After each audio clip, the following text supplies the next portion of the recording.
Hello, this is Marcus Guiliano from MarcusG.tv. I'm a chef on a mission. Today I have an assistant with me in the studio. Hi. It's Courtney, my daughter. And Courtney, what are you reading a book on right now in school? I'm reading a book on a slavery book. On slavery. Yeah. So, and I just emailed you an article called "Is There Child Slavery in Your Chocolate?" And as you started reading this, you were like, "But Daddy, what'd you say? I thought slavery was over." Yeah, and I'm like, was slavery over? I thought it was, but then Dad told me that it wasn't. It's not. Slavery is not over. It was over in the United States, but if you're eating chocolate, there's a good chance you're eating chocolate from abusive labor, slave labor, or unfair labor practices, mostly from boys. If you are living in Africa or any place near Africa, your child was your child would probably be making your chocolate that you're eating right now. Your child could get sold. Yeah. Children get sold in Africa. Now, you know, it's hard for a lot of people to actually believe this, that there is actually slavery still going on.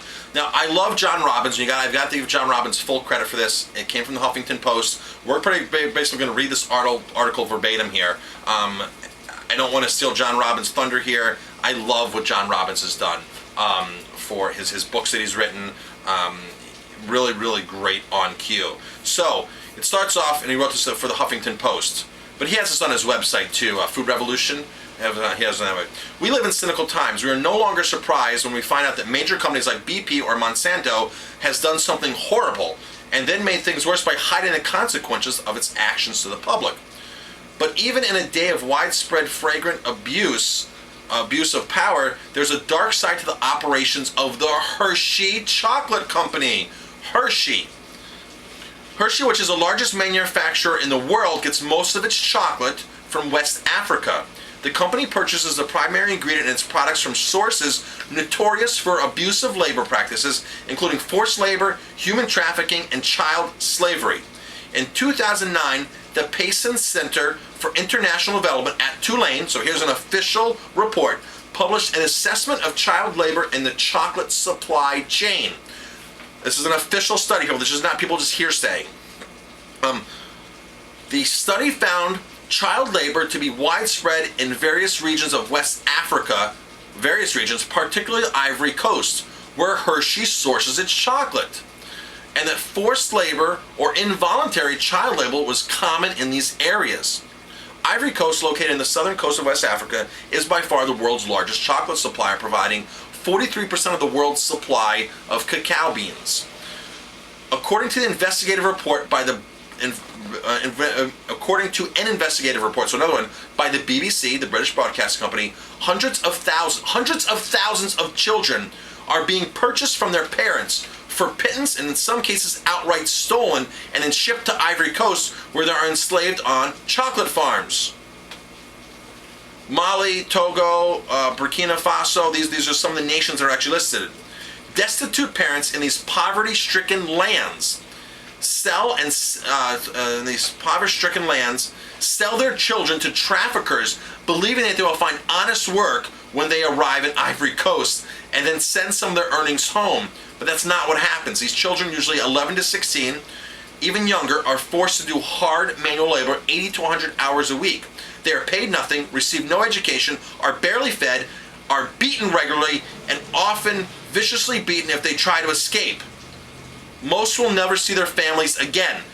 This is ridiculous to think this kind of stuff happens. This is why I'm on a mission.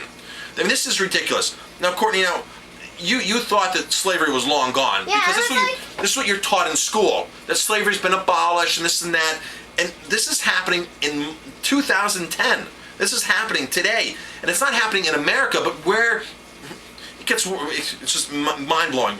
They reference the Hershey Company, so I'm going to keep referencing Hershey here.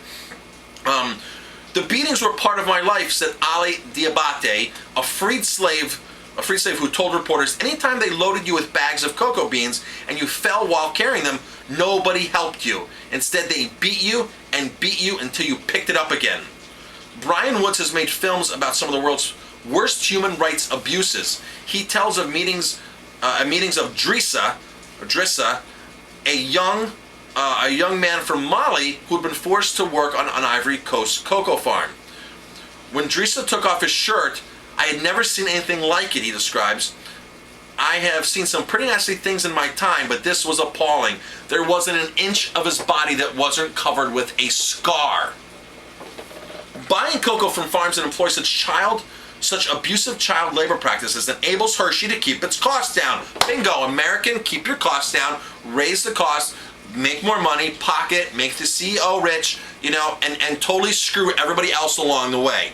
Okay? Listen to this. This guy makes money from kids working. This is the CEO, right? Yeah. Okay, so here's what it says. Hershey reported in early 2009, the company reported a 54% jump in profits because of what it called improved supply chain efficiencies. Such efficiencies allow Hershey's CEO David J. West to make $8 million a year, while unpaid children are forced to labor under cruel conditions on the farms of their growing companies, on the growing farms of the chocolate. $8 million, David J. West. Congratulations, David J. West. I hope you feel good about this. But the thing is, I've blogged on this before, and immediately I got a response from the officials at the chocolate board and said, you're painting the wrong picture, and this and that. Here are two investigative reports, the Payson Institute that did it out of Tulane and the BBC, two investigative reports. I'm not making this stuff up. I'm quoting what these other agencies are saying. Now, they could be making it up, of course, but this is what these agencies found. The BBC is pretty reputable. It's just astonishing. I mean, I've lost my track here. It's amazing. So what do you do if you're concerned about buying chocolate that comes from slave labor practices? There's a couple things you can really do that will make, because I'm pissed off about this. I don't buy chocolate from Africa. I don't buy chocolate that comes from open markets. I buy chocolate from a single plantation where I know it's coming from, where I've been invited to go take a look at the operation and go pick chocolate with them and see what's going on. Chocolate is indigenous to Ecuador, okay? The other strains around the world have been hybrided and then planted along. So Ivory Coast just happens to be a massive producing area. There might be certain strains that are native to there, I'm not 100% sure, but Ecuador is king of chocolate.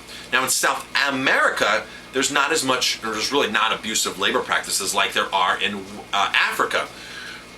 So even if you're buying, and I'm not sure if these companies exactly, but Hershey's obviously is guilty. If you're buying Calabo or some other fancy, or Valrhona, some other fancy Belgium chocolate. Oh, I buy chocolates from Belgium, you might say. Chocolate doesn't grow in Belgium. They're sourcing it from somewhere. They're sourcing it from an open market chocolate, and they're going probably to West Africa, because West Africa provides the majority, or Africa provides the majority of the chocolate produced. So chances are you're getting something that's been infiltrated with slave labor. Now, when I first posted this blog a couple years ago, the official from the chocolate board emailed me and said I'm painting the wrong picture, and Hershey's made a stance, and they had made a public statement saying a couple years ago, we don't really enforce where we're buying it from. We're just buying good chocolate. So they kind of backed themselves out and said, well, we don't get involved in that kind of things. I'm sorry. David J. West, when you make $8 million a year and you work for the largest chocolate producer, you have to get yourself involved. There's no wimping on this. You have to involve yourself, okay? First of all, take responsibility. You make enough money to take responsibility and do the right thing, or make steps forward. Now, Hershey did buy Scharfenberger, because Scharfenberger is a good brand from South America, or Mexico. I'm not sure where their chocolate comes from, but Scharfenberger's a decent brand because they have the sourcing, but Hershey's gobbled them up. I'm not sure what's changed since they gobbled them up.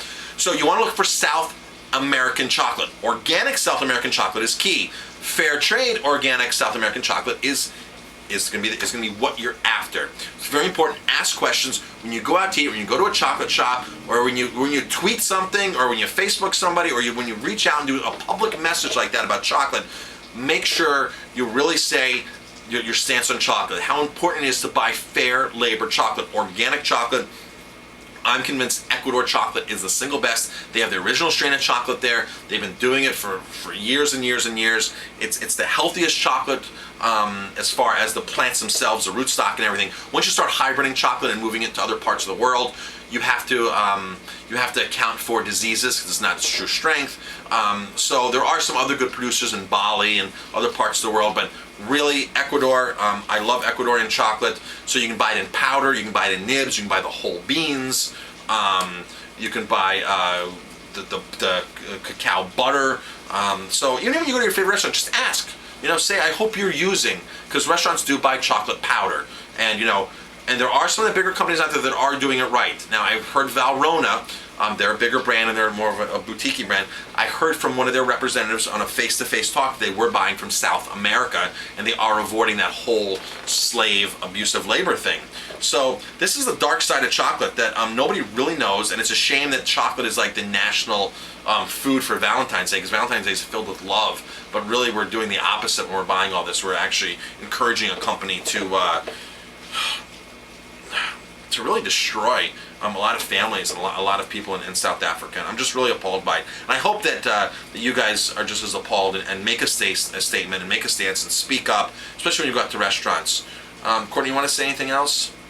When I was reading my book, I was on the page and I was reading it to my mom, and I was like, wow, this is really harsh that they do this to slaves. But once I read this, I'm like, oh my God. You're right. You're going to take this to your teacher at school and show her this for that Probably. class? Probably, right? Because this is important. I was like, oh my God, that's worse than what I read in a 2-paragraph page. Right. I was like, oh my God. Right. So thank you, John Robbins, for putting this information out there, for writing this. Thank you for the Payson Institute and the BBC for doing these studies, because when they do studies like this really helps. It educates people, and it really makes a difference. So I'm Marcus Guiliano, MarcusG.TV. I'm a chef on a mission.